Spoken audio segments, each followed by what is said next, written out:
If you're confused by what the terms single action, and double action only actually mean, a look at some little-known Smith and Wesson history might clear things up for you.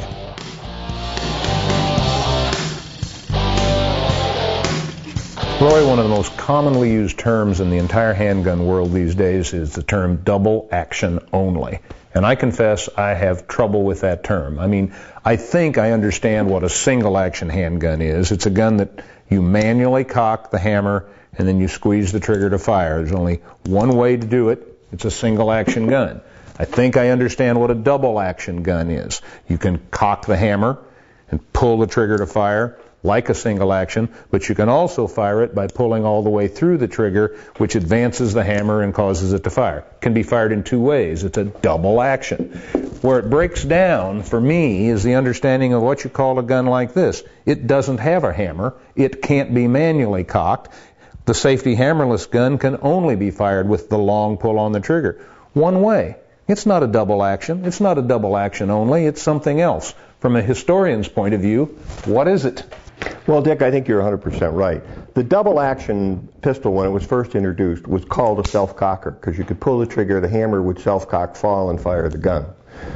It became a double action because people wanted the ability to cock it and shoot it, so they called it double action. But when they came out with the Safety Hammerless, where you had to pull the trigger to fire it, and everything happened, it was again called a self-cocker or self-operated firearm. Dick, you know, there really is a hammer in here, as you well know, and it's cocked and fired as soon as you pull the trigger. But the one thing you may not know is they really tried to make this both double and single action, because when you pull this through, there's a hesitation point, and after that hesitation point, the hammer falls.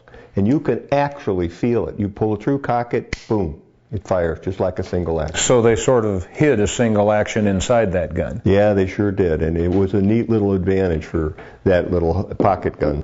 I think that the double action only feature that has popped up on auto-loading pistols was a marketing ploy to make people think that they were fast, quick, just like a double action revolver. They wanted it to know that the gun was ready to go into action. They didn't know what else to call it. They were used to calling things double action, so they named it a double action only. Yeah, well, I tell you, to me, the term double action only is kind of like a three-wheeled bicycle. It just doesn't make any sense. Well, I think we should go back to calling them self-cockers, personally. That's the historian.